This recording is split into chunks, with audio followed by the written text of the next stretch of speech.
کہتا ہے کہ رشتہ کرنا ہو تو لڑکی میں کیا دیکھا جائے؟ یہ تو حدیث پاک میں موجود ہے، حضور نے فرمایا کہ لڑکی سے نکاح ہوتا ہے اما لنسبھا، اما لجمالھا، اما لدینھا، کہ یا تو اس کا خاندان بڑا ہے کہ میرا خاندان سے رشتہ ہو جائے گا، یا وہ بڑی خوبصورت ہے کہ بڑی خوبصورت بیوی ہوگی میری، یا وہ دین والی ہے۔ آپ نے فرمایا فاختر ذات الدین، تم دین والی چنا کرو، باقی باتیں ختم ہونے والی ہیں۔ جمال تو کل بیماری ہو ختم ہو جائے، کیا کریں گے؟ نسب ویسے کسی کے کام نہیں آتا، اصل بات دین ہے۔ وہ لڑکی چنو جو دیندار ہو۔ جو لڑکی نماز نہیں پڑھتی، اپنے اللہ کی غدار ہے، وہ تمہاری وفادار کیسے ہو سکتی ہے؟ میرے بھائی کو کینسر کی تکلیف ہے، میرے بھائی میں نے کینسر کے لیے کئی دفعہ قرآن کی آیت اس میں بتلائی ہے درس میں، تو اب بھی انشاءاللہ وہ ساتھی اس کا کلپ الگ بنا کے دوبارہ اس کو شو کر دیں گے۔ لیس لہا من دون اللہ کاشفہ۔ بہرحال آپ میڈیسن کا کام کرتے ہیں، ڈاکٹر بٹھائے ہوئے ہیں، اور کوئی ہم کرایہ بھی نہیں لے رہے، لیکن میڈیسن میں کمپنی والوں سے کمیشن لیتے ہیں۔ کون لیتا ہے کمیشن؟ ڈاکٹر، ان کو جائز نہیں ہے، جو ملے وہ اسی کا ہے جنہوں نے یہ کام شروع کیا ہوا ہے، تاکہ وہ کام اور بڑھے۔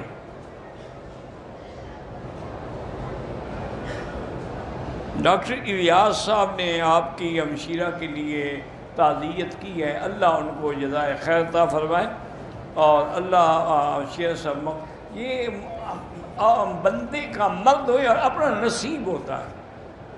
آج مجھے صبح تقریباً 7:30 بجے ٹیلی فون آیا، ڈاکٹر حافظ فردوس صاحب ہیں کراچی میں، جو نیرو کے بہت بڑے ڈاکٹر ہیں، ان نے مجھے ٹیلی فون کیا کہ جب سے وہ فوت ہوئی ہیں میں ہر 3 دن میں ایک قرآن ختم کر کے ان کو ثواب بھیج رہا ہوں۔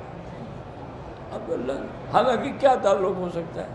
یہ اللہ کی شان ہے، اللہ جس کا نصیب کرے۔ ایسے بھی لوگ ہیں نا جو برتتے ہیں، وہ کہتے ہیں اچھا ہوا یار جان چھوٹی، ہم اس کے عذاب سے تو بچ گئے۔ حکومت نے مجھے ترقی دی ہے، پرموشن لیٹر جاری نہیں کرتے اور رشوت مانگتے ہیں، تو گناہ ان پہ ہوگا، آپ پہ نہیں ہوگا۔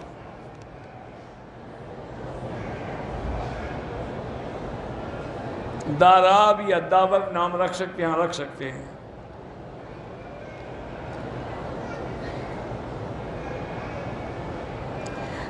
اللہ کے نبی نے فرمایا ہے کہ نکاح سے پہلے لڑکی کی رضامندی لینا ضروری ہے۔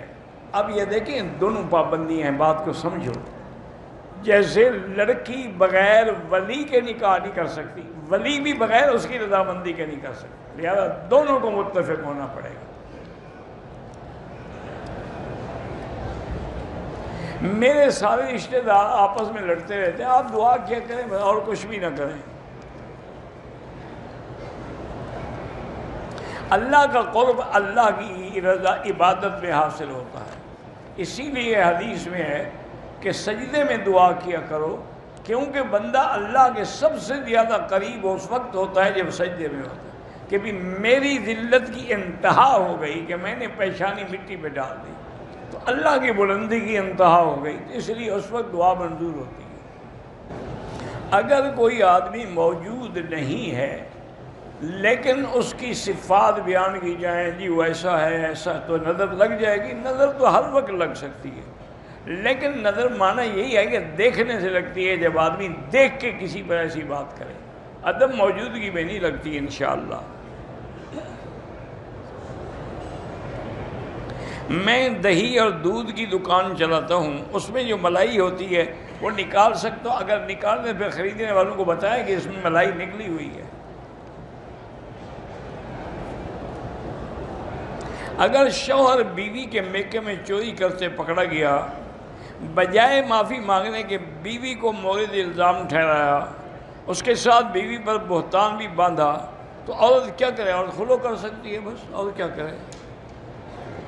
الٹی آنے سے اگر منہ بھر کے الٹی آئے تو وضو ٹوٹ جاتا ہے، تھوڑی ہو تو نہیں ٹوٹتا ہے۔ جنازے کے بعد کوئی تلقین نہیں ہوتی، وہی دعا ہے بس جب آپ اس کو دفن کریں گے تو پھر اس کے لیے دعا کریں گے کہ اللہم ثبت ہو، یا اللہ اس کو سوال جواب میں ثابت قدم رکھ۔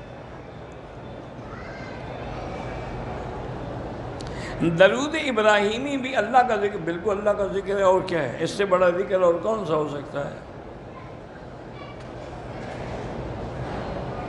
میں حیض میں تھی اور میری والدہ کا انتقال ہو گیا تو میں نے اس کو غسل بھی دیا۔ بہتر یہی ہوتا ہے کہ حیض والی عورت غسل نہ دے، لیکن اگر شریک ہو کوئی بات نہیں، مسلمان تو ہے نا۔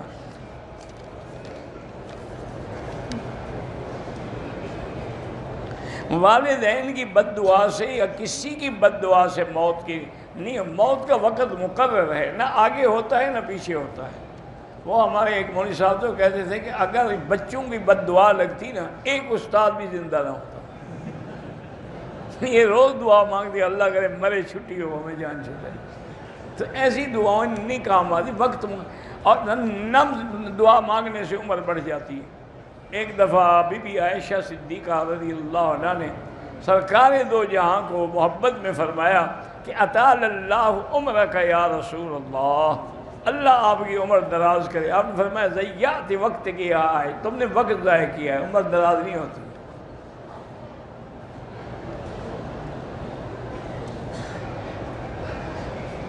اگر ریٹائرمنٹ کے بعد اتنا پیسہ مل جائے کہ حج فرض ہو، پھر کوشش کرے کہ حج جلدی ادا کرے، موت کا کوئی پتہ نہیں۔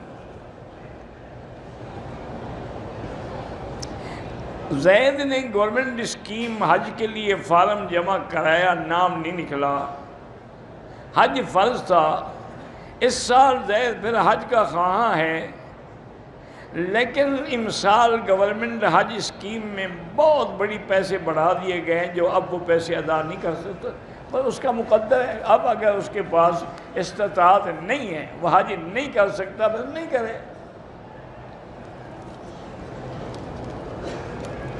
منہ سے اچانک گالی نکل جائے، گالی نکلنے سے وضو نہیں ٹوٹتا۔ مجھے رمضان میں عمرے کا شوق ہے، اللہ سب کو نصیب کرے۔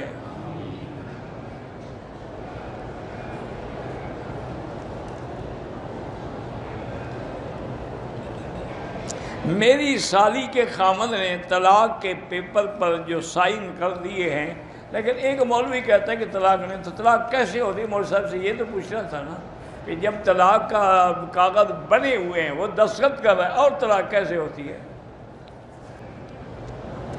میرا رشتہ ہوا ہے، نکاح نہیں ہوا۔ جب نکاح نہیں ہوا تو رشتہ کیا ہوا ہے تمہارا؟ ابھی سے عمرہ کر رہا ہوں، کس بات کا رشتہ؟ کیا مانا رشتے کا؟ بات چیت ہوگی بڑوں میں، وہ تو کوئی نکاح رشتہ نہیں ہوتا۔ جب تک نکاح نہ ہو کوئی رشتہ نہیں۔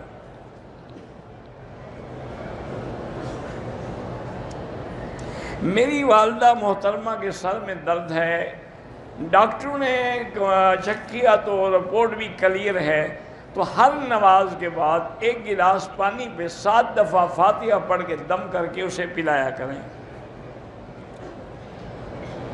اللہ ہر مسلمان کی حفاظت فرمائیں۔ یا دیان یا منان اللہ کے نام، عبد الدیان عبد المنان اولاد کا نام رکھ سکتے ہیں۔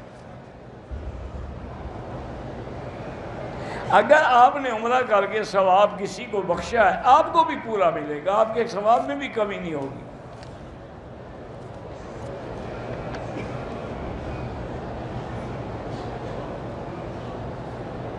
بہرحال میری والدہ کو سانس تکلیف، وہی میں نے بتایا نا، وہ فاتحہ پڑھا کریں۔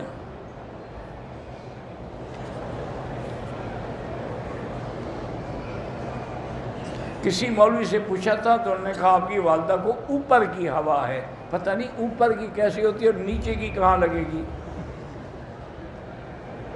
بس پتہ نہیں یہ کیسے کیسے لوگ دنیا میں پیدا ہو۔ کوئی یہ مولوی شولوی نہیں، یہ مداری ہے جو قرآن و سنت کے خلاف بات بتلائے، سمجھ لو کہ وہ مداری ہے، وہ جھوٹا ہے۔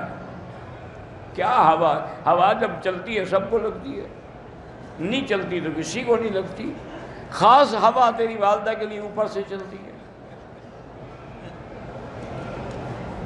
قصر نماز اگر ہو تو سنتیں اور نفلیں معاف ہیں۔ میری پھوپھی کہتی ہے میں نے حجر اسود کا بوسہ دیا ہے. بھائی دیا ہے تو اچھا ہے، ہم نہیں دیا تب بھی اچھا، اشارہ بوسے کے برابر ہے.